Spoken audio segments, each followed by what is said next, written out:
24 के ऊपर वो आप डिडक्शन क्लेम कर सकते हो, प्रोवाइडेड आप रिटर्न फाइल करते हो। ओके, जो शेयर्स और म्यूचुअल फंड का लॉन्ग टर्म और शॉर्ट टर्म टैक्सेशन कैसे होता है?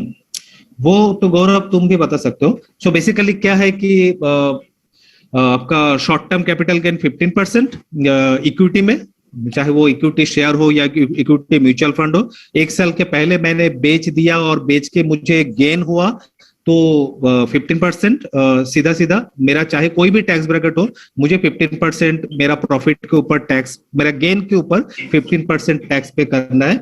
और अगर मेरा लॉन्ग टर्म कैपिटल गेन हुआ इक्विटी में, चाहे वो इक्विटी शेयर हो चाहे वो इक्विटी म्यूचुअल फंड हो, तो एक फाइनेंशियल ईयर पे मेरा 1 लाख तक अगर कैपिटल गेन हुआ शेयर म्यूचुअल फंड मिला के, तो I am not suppose to pay any tax, any long term capital gain tax. अगर 1 लाख के ऊपर मेरा एक फाइनेंशियल ईयर में गेन हुआ, so again long term capital gain, मतलब यहाँ पे लॉन्ग टर्म कैपिटल गेन का बात कर रहा हूँ इक्विटी से, मतलब आपने परचेस करने के 1 साल बाद बेचा शेयर या म्यूचुअल फंड जो भी है, तो बेचने के बाद आपको गेन अगर 1 लाख के ऊपर हुआ, जैसे सोचिए कि 1,10,000 गेन हुआ कोई फाइनेंशियल ईयर में, तो आपको 1 लाख के ऊपर तो 0 टैक्स, और वो 10,000 के ऊपर 10%, मतलब 1,000 रुपीज टैक्स।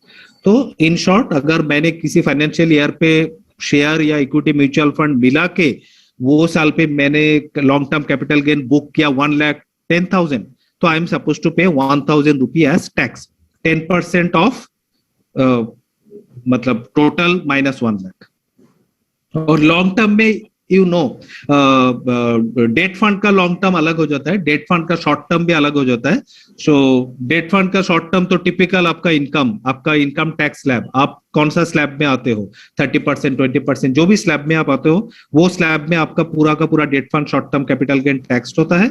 और लॉन्ग टर्म डेट फंड का लॉन्ग टर्म मतलब 3 साल के बाद आप जो भी सेल करते हो, आपको इंडेक्स्ड कैपिटल गेन के ऊपर टैक्स देना पड़ता है। ये इंडेक्स्ड कैपिटल गेन का कॉन्सेप्ट आपका जो इमूवेबल प्रॉपर्टी है, आपका प्रॉपर्टी सेल पे भी यही लॉजिक है। और इंडेक्स्ड कैपिटल गेन का कैलकुलेशन थोड़ा कॉम्प्लिकेटेड है, बट एक चीज जान के रखिए, आपका sale value minus purchase value के ऊपर आपको टैक्स नहीं देना है। परचेज वैल्यू को इन्फ्लेशन एडजस्टेड परचेज वैल्यू माना जाता है। तो मैंने प्रॉपर्टी खरीदा था 5 लाख पे और मैंने आज 30 लाख पे बेचा, तो मेरा गेन 25 लाख नहीं। मेरा गेन क्यों 25 लाख नहीं? क्योंकि 5 लाख का जो मैंने 2000 साल पे मैंने बाय किया था, आज का दिन में उसका क्या वैल्यू हो गया 5 लाख का, सपोज 25 लाख के इक्वल हो गया इन्फ्लेशन पकड़ के। इन्फ्लेशन कैसे पकड़ेगा? वो गवर्नमेंट का कॉस्ट इन्फ्लेशन इंडेक्स देख के पकड़ेगा। तो उस हिसाब से मेरा 5 लाख का वैल्यूएशन आज का दिन में क्या है वो पहले देखा जाएगा, फिर देखा जाएगा मेरा सेल वैल्यू क्या है। तो सेल वैल्यू माइनस फिर इन्फ्लेशन एडजस्टेड परचेज वैल्यू, वो जो डिफरेंस होता है उसके ऊपर 20% टैक्स देना पड़ेगा। डेट के लिए 3 साल लॉन्ग टर्म, प्रॉपर्टी के लिए 2 साल के बाद लॉन्ग टर्म। ओके, और एक बात मैं यहाँ पे बताना चाहूंगा कि यहाँ पे हम लोग ने टैक्स हार्वेस्टिंग एक कंसेप्ट लाया, जिसमें हर साल हम 10,000 तक का टॅक्स सेव्ह कर सकते इक्विटीने. सो मी बाकीच्यांना पण हे सांगेन की इवन ही आयडिया पण संदीप सरांनीच दिली आहे. जे आहे ते मी या ठिकाणी सांगतो की जे इक्विटीवरती long term capital gain tax लागतो, सो प्रत्येक वर्षी तुम्ही 10,000 रुपयापर्यंत टॅक्स वाचवू शकतात फक्त 1 लाख गेनचं सेलिंग करून. Right Sandeep sir? कि सिर्फ 1 लाख गेन का सेलिंग करके 10,000 तक टॅक्स हम बचा सकते. सो मी असं म्हणेन या ठिकाणी तुम्हाला कॉन्टॅक्ट नंबर सुद्धा येतील आशुतोष, आकांक्षा, स्वप्नाली यांचे. तुम्ही त्यांच्याशी कॉन्टॅक्ट करा. तुम्ही आतापर्यंत स्टॉक्स आणि इक्विटी म्युच्युअल फंड्स मध्ये जी इन्व्हेस्टमेंट केलेली आहे त्याच्यावर तुम्ही टॅक्स हार्वेस्टिंग करून घ्या आणि प्रत्येक वर्षी तुम्ही 10,000 रुपयापर्यंतचा टॅक्स वाचवू शकता. सो मी म्हणेन ही पण एक कन्सेप्ट आहे आपल्याकडे जिथे तुम्ही 10,000 रुपयापर्यंत टॅक्स वाचवू शकतात. दुसरी गोष्ट, ऍडव्हान्स फायनान्शियल प्लॅनिंग केलेल्या सर्व सदस्यांचे टॅक्स हार्वेस्टिंग आम्ही प्रत्येक वर्षी करून देतो, जिथे 10,000 रुपये त्यांचे प्रत्येक वर्षी सेव्ह होतात. ओके, सो नेक्स्ट क्वेश्चन है, अगर मुझे कोई गिफ्ट मिलता है. हाँ, गिफ्ट तो का बहुत फिर कॉम्प्लिकेटेड है, बट हाँ, एनीवे एक होता है क्लबिंग ऑफ इनकम टैक्स, मतलब मैं मेरा वाइफ के नाम पे इन्वेस्ट किया और मैं समझ जाऊंगा कि मैं बच जाऊंगा, उसके ऊपर भी नोटिस आता है। लेकिन आप बोलोगे मैं अगर गिफ्ट दिया तो एक्चुअली अप टू 50,000 रुपीज तक का गिफ्ट टैक्स फ्री होता है। लेकिन उसके बाद अगर रिलेटिव के ऊपर, मतलब मैं मेरा वाइफ को गिफ्ट दे रहा हूँ, so that is tax free. लेकिन गिफ्ट के ऊपर अगर मैं कोई इनकम अर्न कर रहा हूं तो वो इनकम के ऊपर टैक्स मेरा वाइफ देगा, मैं देगा। सो ये matter again I am not very confident. So but it's a interesting thing. But इसके ऊपर अगर कोई ये सोचोगे कि मैं ऐसे गिफ्ट दिखा के मैं बहुत ज्यादा टैक्स बचा लूंगा, आई डोंट सजेस्ट। एक जमाने में था जहां पे ये चीज इतना मतलब क्लोजली मॉनिटर नहीं किया जाता था, बहुत लोग ऐसे गिफ्ट का बहाने पे बहुत टैक्स बचा लिया।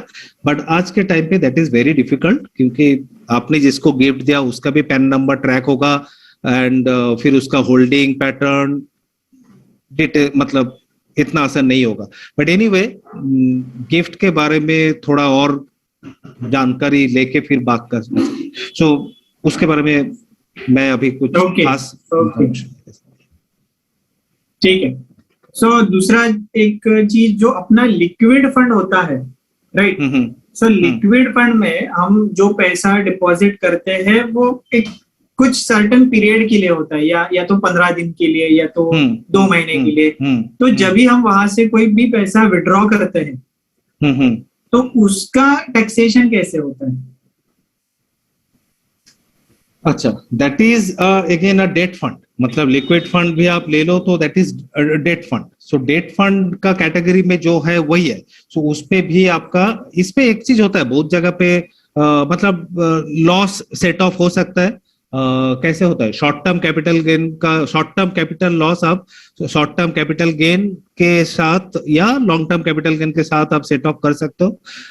नहीं, उल्टा बोला ना Gaurav. So anyhow gain and loss set off करने का एक तरीका है। बट लिक्विड फंड बाकी डेट फंड से कुछ अलग नहीं है। लिक्विड फंड सिर्फ अपना उसका एग्जिट लोड नहीं लगता है, उसका लिक्विडिटी ज्यादा है, उसको मुझे पैसा इंस्टेंटली मिलता है। But liquid fund is nothing but a debt fund. अगर टैक्सेशन के एंगल पे देखूं so it is a debt fund. तो आप बोलोगे उसमें तो मैं 3 साल तक तो रुकूंगा ही नहीं, तो मैं उससे पैसे पहले पैसा निकाल लूंगा, तो मुझे तो शॉर्ट टर्म कैपिटल गेन आना है, राइट। तो इसी अगर लिक्विड फंड पे शॉर्ट टर्म कैपिटल गेन हुआ है तो नेचुरली आपको टैक्स फाइलिंग के टाइम पे वो मेंशन करना है, दैट इज अकॉर्डिंग टू वो टैक्स स्लैब वो टैक्स आएगा। मतलब वो इनकम में ही ऐड हो जाएगा? इनकम में ही ऐड हो जाएगा, यस, क्योंकि आपका इनकम टैक्स का जो स्लैब है उसी से हिसाब से आपको, यस, इनकम में ही ऐड हो जाएगा, करेक्ट, जो भी गेन होता है। लेकिन गेन, हाँ, मतलब यहाँ पे सोचना चाहिए कि मैंने लिक्विड फंड में डाला और जो निकाला, तो मेरा यूनिट जो डिफरेंस हुआ, जो मेरा यूनिट वैल्यू एनएवी पे जो डिफरेंस हुआ, और मैंने जितना यूनिट रिडीम किया तो उतना ही, not on the entire amount. बहुत लोग एसडब्ल्यूपी में वही गलती करते हैं कि मैंने सिस्टमेटिकली विथड्रॉ किया जो भी, वो मेरा पूरा का पूरा मेरा गेन है ना। क्योंकि एसडब्ल्यूपी में जब मैं पैसा विथड्रॉ कर रहा हूं तब मैं कैपिटल भी तो उस पे साथ ही है, मैं यूनिट बेच रहा हूं। So my NAV difference into number of units जो मैं बेच रहा हूं। सो वही है, मतलब liquid fund is a debt fund, और तो उसका ऊपर भी डेट फंड का टैक्सेशन लागू होता है। सो आपका जो भी शॉर्ट टर्म कैपिटल गेन होता है that is part of your income and it will be taxed as per your tax slab. या ओके। और लास्ट में एक क्वेश्चन पूछना चाहूंगा, म्यूचुअल फंड में जो डिविडेंड ऑप्शन होता है, राइट, सो वो जो डिविडेंड ऑप्शन पे टैक्सेशन कैसे होता है? पहले मैटर अलग था, पहले वो डिविडेंड डिस्ट्रीब्यूशन टैक्स होता था। तो डिविडेंड डिस्ट्रीब्यूशन टैक्स जो होता था उससे देखा जाता था जो लोग हाईएस्ट टैक्स ब्रैकेट में है, 30% टैक्स ब्रैकेट में है, वो लोग 2-4% टैक्स बचा लेते थे। सो इसीलिए हाईएस्ट टैक्स ब्रैकेट का लोग मतलब डिविडेंड ऑप्शन लेते थे, क्योंकि उसको थोड़ा टैक्स बच जाता था। बट नाउ ये लास्ट 2 ईयर से जो हुआ है, इससे एक्चुअली देखा जाए तो डिविडेंड मोड का ही ज्यादातर केसेस में इंपॉर्टेंस ही खत्म हो गया। तो ज्यादातर लोग अभी म्यूचुअल फंड का डिविडेंड मोड लेते ही नहीं है। हाँ, अगर कोई मतलब टैक्स ब्रैकेट में नहीं है, उसका ओवरऑल टैक्स स्लैब कम है, तो फिर कोई प्रॉब्लम नहीं है, फिर उसका डिविडेंड तो उसका इनकम के साथ लागू भी होगा तो भी इशू नहीं है। सो बिकॉज मतलब इस पे टैक्स बचाने का जो पहले एक तरीका था due to dividend distribution tax, जो कि 30% कभी नहीं था, उससे कम ही था, 22-25 कुछ था, तो उससे उतना पैसा बच जाता था। बट नाउ जब dividend is part of your income, जब डिविडेंड को कोई मतलब टैक्सेबल इन योर हैंड, पहले क्या होता था, डिविडेंड का डिस्ट्रीब्यूशन टैक्स पहले ही पे कर दिया होता था, आपके हाथ पे जो डिविडेंड आता था दैट इज टैक्स फ्री, अभी वो नहीं है। So now the dividend is taxable. तो इसके ऊपर क्या हो गया, टीडीएस आ गया। तो फिर ये बताया गया कि 5000 के ऊपर अगर डिविडेंड किसी को साल में आने वाला है तो टीडीएस काट के आएगा। लेकिन ये पूरा का पूरा डिसीजन लॉकडाउन के टाइम पे हुआ था, तो फिर इसका इम्प्लीमेंट ठीक से अभी तक नहीं हुआ है, क्योंकि अभी भी एएमसी को ये नहीं पता कि मैं अगर फ्रैंकलिन टेम्पल्टन से कुछ डिविडेंड मिल रहा है और रिलायंस म्यूचुअल निप्पॉन से कुछ म्यूचुअल डिविडेंड मिल रहा है, तो ये दोनों डिविडेंड क्लब होके मेरा टीडीएस काटेगा या सिर्फ एक एक एएमसी अपना अपना टीडीएस काटेगा। सो इसके बारे में काफी सारा सवाल है जिसका अभी तक मतलब फाइनेंस मिनिस्टर से कोई ढंग का आंसर आया नहीं है। सो अभी तक आई बिलीव टीडीएस कोई भी डिडक्ट नहीं कर रहा है। सो बट आगे जाके डिविडेंड के ऊपर टीडीएस डिडक्ट होगा, म्यूचुअल फंड में भी होगा, जब क्लैरिटी आएगा तब होगा।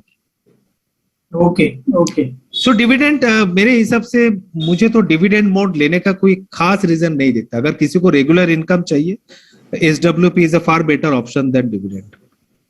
Right right. ओके, ठीक आहे। अजून काही डाऊट कोणाला काही विचारायचंय? या ठिकाणी लिंक पोस्ट केलेली आहे, लिंक तुम्ही सगळ्यांनी सेव्ह करून ठेवा, ठीक आहे? Stocks given by employer listed in USA is LTCG tax, STCG are applicable, 30% taxable already paid। ये मैंने एक बार एक ह्यूलेट पैकर्ड एम्प्लॉय के लिए ये इशू मैंने फेस किया था, is already paid when stocks were vested. ये सर क्या होता है ना कि जहां पे आपका एमएनसी कंपनी में आप नौकरी करते हो और आपको एमएनसी कंपनी का स्टॉक मिलता है, तो फिर आपको वो स्टॉक लिस्टेड होता है वो कंट्री में, जैसे यूएसए में नैस्डैक या एनएसए में वो स्टॉक लिस्टेड होगा, एनवाईएसई या नैस्डैक पे वो स्टॉक लिस्टेड होगा, तो आपको वो कंट्री का ब्रोकर का भी आपको एक्सेस दिया जाता है। तो जैसे मुझे याद है ह्यूलेट पैकर्ड के एम्प्लॉयज को मेरिल लिंच उसका ब्रोकर था, सो यूएस में मेरिल लिंच उसका ब्रोकर था, तो मेरिल लिंच इसका ये पूरा वेस्टेड हुआ है, तो उसका जो भी टैक्स बनता है, क्योंकि यूएस के साथ हमारा डीटीएए एग्रीमेंट है, तो ये पूरा टैक्सेशन आपका वो ब्रोकर, स्टॉक ब्रोकर, कौन सा स्टॉक ब्रोकर, यूएसए का स्टॉक ब्रोकर, जो आपका कंपनी हर एम्प्लॉयज के लिए अपॉइंट करता है, सो वो ये पूरा मैटर को देखता है। अभी कितना टैक्स लगता है, ये मैं 4-5 साल पहले एक बार मैंने ये टैक्सेशन का वेस्टेशन और ये पूरा टैक्सेशन का पढ़ा था।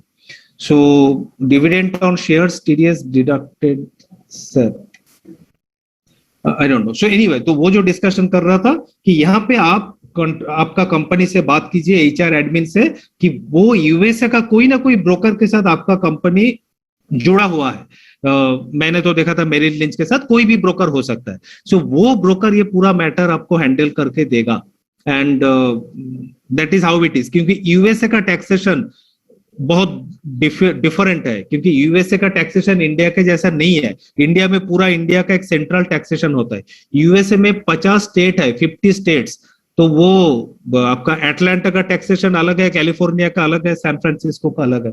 सो मैंने एक बार काफी इसके अंदर पढ़ना ट्राई किया था, फिर मैं देखा कि स्टेट टू स्टेट टैक्सेशन में डिफर होता है।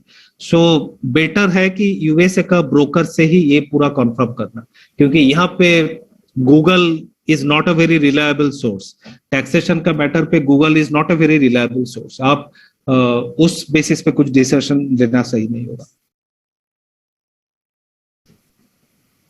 ओके, ठीक है। So thank you Sandeep sir, बहुत बहुत अच्छे तरह से थैंक यू, एंड सॉरी अगर मैं कोई आंसर जैसे गिफ्ट के ऊपर एंड फ्यूचर ऑप्शन ट्रेडिंग के ऊपर मैंने ठीक से अगर आंसर नहीं दे पाया, sorry. So I will try to get more information और फिर मैं और गौरव डिस्कस करके आपको इन्फॉर्मेशन दे दूंगा।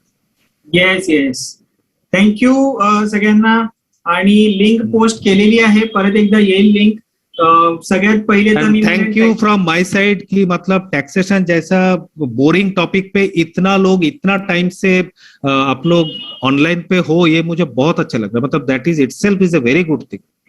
Thank you. वो तो आपका क्वालिटी है. नहीं नहीं, मेरा एक्सेप्ट क्वालिटी नहीं नहीं, करते. तुम लोगों का एनवायरनमेंट है, तुम लोगों का ऐसा कल्चर है तुम्हारा कंपनी का. बहुत अच्छा. Okay. Yes, thank you Sandeep sir, बहुत अच्छी तरह Yeah. से आपने समझाया, आपने Thank आपका you, टाइम thanks. दिया. Thank you. Link My post pleasure. केलेली आहे, प्रत्येकाने ती लिंक फिलअप करा, टॅक्स फायलिंग करून घ्या. आणि दुसरी गोष्ट, आमचे कॉन्टॅक्ट नंबर सुद्धा दिलेले आहेत, त्यावरती तुम्ही कॉन्टॅक्ट करा आणि स्वतःच्या इन्व्हेस्टमेंट वरती टॅक्स हार्वेस्टिंग सुद्धा करून घ्या. थँक्यू. गुड नाईट सगळ्यांना. Good night. Thank you. Good night all. Session संपलेलं आहे, त्यामुळे रेकॉर्डिंग एंड करतो आणि सेशन पण एंड करतो. Thank you. Good night all. God bless us. Thank you.